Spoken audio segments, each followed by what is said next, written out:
今日教大家真實好用，唔踩雷，又唔會俾人覺得軟弱嘅同事相處經驗，全部都係職場生存實戰心得嚟嘅。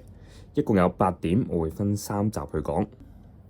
第一，表面客客氣氣，心底有底線。表面上永遠好合作，好傾得，唔發脾氣，但係唔講自己真心話，唔泄露自己底線，唔講上司壞話。